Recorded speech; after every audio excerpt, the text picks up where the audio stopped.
I'm Jamie Seeker, and this is What It Takes. Each episode, I sit down with real business owners to talk about their journey, the wins, the challenges, and everything in between.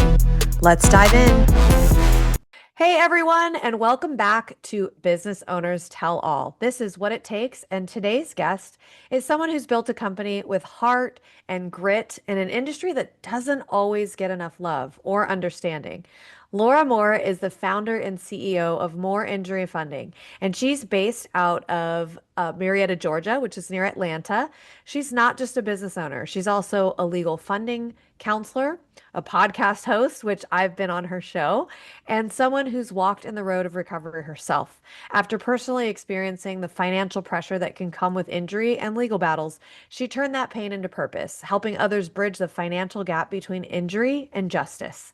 We're diving into her world today, from how she built her boutique firm to how she leads her team of 5 with intention and care.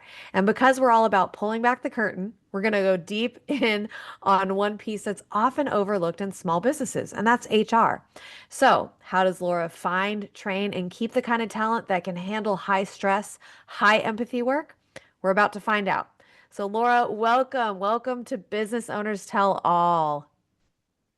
You so much, Jamie, for having me. It's such an honor and pleasure being with you today. Yeah, Laura and I met at a conference. We were both speakers at Will by Betty in New Orleans, like last month. So I'm so glad that we connected. I've been on her podcast, like I said, and now you're here. So, Laura, you've built Injury More Funding from the ground up. Tell us about that journey. Thank you so much for this question, Jamie. Building more injury funding has been a labor of love and determination.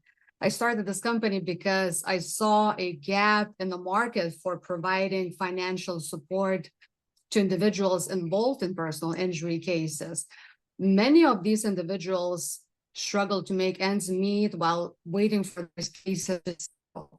And I wanted to offer them a solution. Another reason for starting my own company, and probably the main one, was that I was involved in a work-related car accident myself. And I know firsthand how my clients feel when they are injured, hurting physically, financially, emotionally, and don't know who to turn to. These 6 to 18 months, which is the period of time that takes for a personal injury case to get resolved on average, can feel like an eternity to an injured individual. The journey has not been easy, let me tell you. I faced numerous challenges along the way, from securing funding to building a strong team. However, I was always driven by my internal passion for helping others and my belief in the importance of access to justice. I surrounded myself with talented individuals who shared my vision, and together we overcame these obstacles, and we overcome them every single day as we speak, and really turned our dream into a reality. Through hard work, perseverance, and commitment to excellence, we have grown More Injury Funding into a respected and trusted company in the industry. Our clients know that they can rely on us for fast, transparent, and reliable legal funding, whether it's a medical procedure or treatment financing, a cash advance, or case funding. We take care of it all. Our clients know that More Injury Funding is one-stop shop for all their legal funding needs. I know it was a little bit longer question than expected, but No, that's great. And I love that you talked about that too, because I got to meet you in person, and I think that really shows out, like that passion, that commitment, all that kind of stuff. So it's kind of hard to translate when you're just talking on these podcasts and things like that. But that's why I love that we've been on each other's shows too, because we're able to not just like talk about it, but we know that about each other now because we've seen each other in person. You can kind of see that layout. So I'm sure though that in this journey, it wasn't all like roses and everything was great and all that kind of stuff. So, have you had to learn any HR lessons like the hard way? Can you share a moment where things didn't go smoothly and, things that you learned from that? Well, the challenges, I mean, absolutely. As a founder and CEO of More Injury Funding, it's important for me to acknowledge that navigating human resources can present challenges, obviously, and on the polar side of it, learning opportunities. One instance where I encountered difficulty was when we had miscommunication between team members that led to misunderstandings and decreased morale within the company for a certain period of time. So this experience taught me the importance of clear and effective communication channels within our organization. I have since emphasized the need for regular team meetings, open door policies, and constructive feedback mechanisms to ensure that everyone is on the same page and feels valued and appreciated. We all matter, and everyone's input into the company's goal is invaluable. So this instance happened not too long ago, and we are about to implement training program on conflict resolution and effective communication to equip our team with the tools they need to address issues proactively and professionally. So I'm thinking of, there's so many training materials, and so I've thought of a couple, and so I'm going to combine them and have everybody watch them, ask questions, get questions answered. If we need some additional help, if I can answer, or if we can resolve this within ourselves, we will get a professional help, and nothing wrong with that. So yeah, by addressing these challenges head on and fostering a culture of transparency and respect, we are able to strengthen our team dynamics and cultivate a positive, fun, and enjoyable work environment. It's very important for us to have fun at work also every day. Absolutely. And I know that you're all about the fun too, because we got to see that side of things as well. Conferences are really fun and foster Oh, that kind of stuff, to see people's like professional personality, but also, when we kind of decompress and that kind of stuff. So I believe that. And you said something that was very important too, which I really agree with and I like.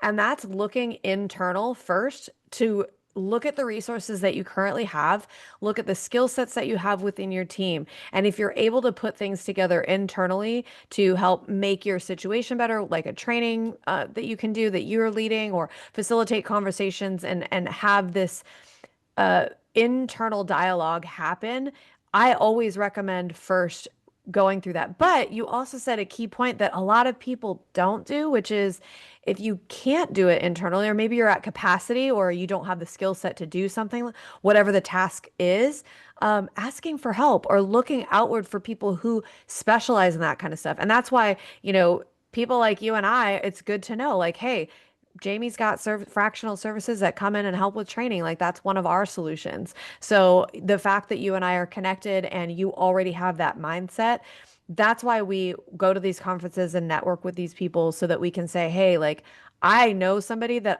you don't have to start from scratch and look for somebody that you don't know to come in and handle something so kind of touchy with your team, right? Like it can be something like people are emotional about miscommunications. And so if they're already learning about that, I think that's a really difficult piece. So I know that I go and I network with other people to learn what they do, find experts in other fields, and bring them in when I can no longer do that for them. So that was also something else that stand out. So let's talk about your team. So you have got 5 employees. What are the pros and cons of keeping your operation like that size from an HR perspective? For us, operating as a boutique-sized team in our nationwide legal funding company offers the advantage of fostering close-knit relationships and also promoting strong team dynamics.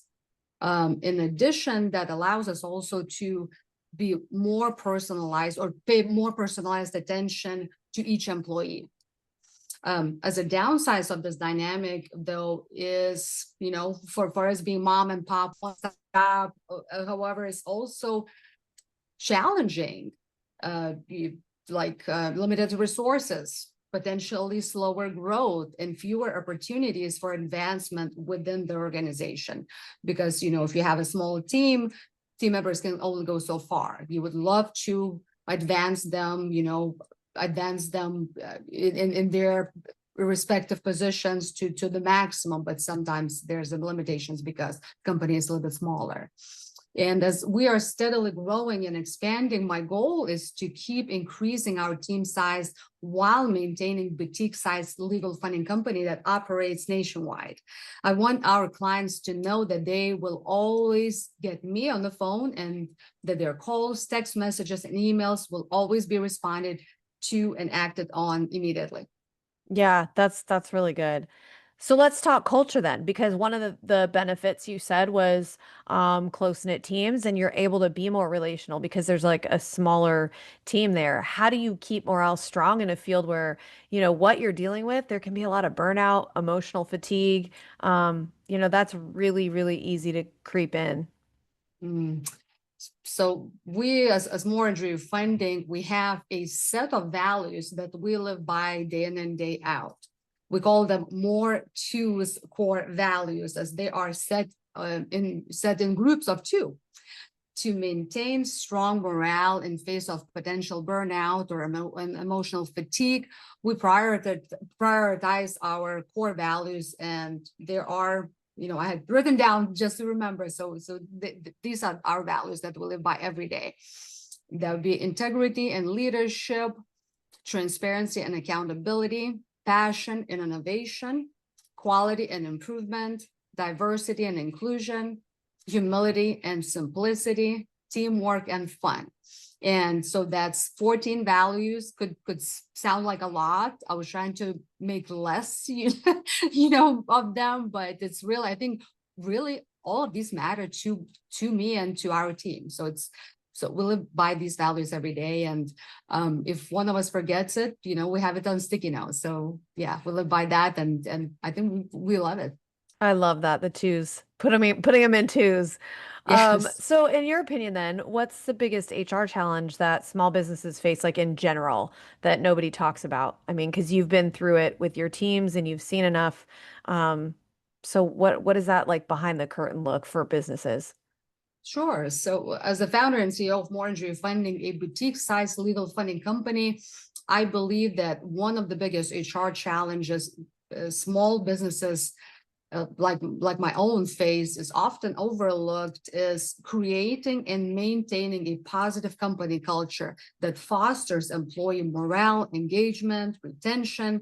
And this, I believe, requires strategic approach.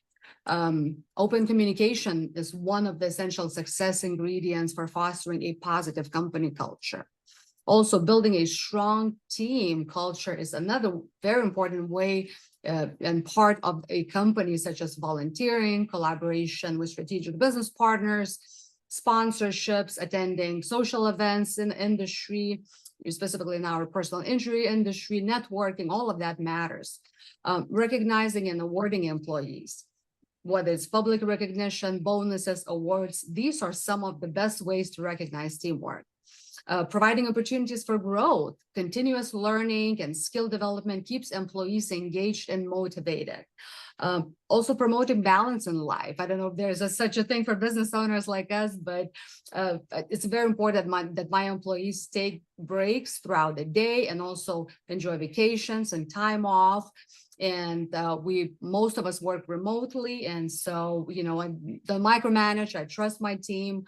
And, once you have trust, once you have built that trust, it feels good. So yes, I think these are the main core values I would go by. Yeah, and I love that like you don't just talk about the core values. I've already in my short stint of, talking with you multiple times and hanging out with you in person, you're always out on the town and out at different events and like, you listed those things as like strategies, but like you're actually doing that, You talked about helping people along in their career and like you're giving an example of how you're facilitating training and growth. Like you're not just talking about them, they're not just your values and things that you stand on. You're really actually living them out. So that brings me to our last question before we let you go. We ask every guest the same question. So in your own words, what does it really take to be a business owner? Oh, that's a good question. Being a successful business owner for me requires, I would say, a combination of skills and qualities and actions. First of all, every business owner has to make a decision. Do I really want to do this every single day? And is this what I'm doing, my life's passion and purpose? If you can answer these questions with yes, you are on the right path. But you cannot relax. It's a continuous momentum of progress, challenges, rewards, growth, step backs, mixture of all. I believe these are some key aspects that any successful business owner should and could focus on. First of all, vision and strategy, where business owner develops a clear vision for his or her company, creates a strong business strategy to achieve goals, and understand the market and competition to position business effectively. Leadership is very important. Lead by example and inspire your team to work towards the common goal. Cultivate a positive work culture, provide direction, and empower your employees to succeed. Financial management. Maintain a strong grasp of company's finances. Monitor cash flow, manage expenses, very important, and make strategic financial decisions to ensure long-term viability of your business. Be customer focused. Understand your customers' needs and provide them with exceptional service. There's nothing else but exceptional service every single day. Build strong relationships with clients and foster their loyalty and generate repeat business, because you don't want just to have one client one time. You want to have the same client for the rest of their lives. Marketing and sales, very important. Implement effective marketing strategies to promote your services and attract new clients. So retaining clients and attracting new clients, and again, retaining those new clients, and so on.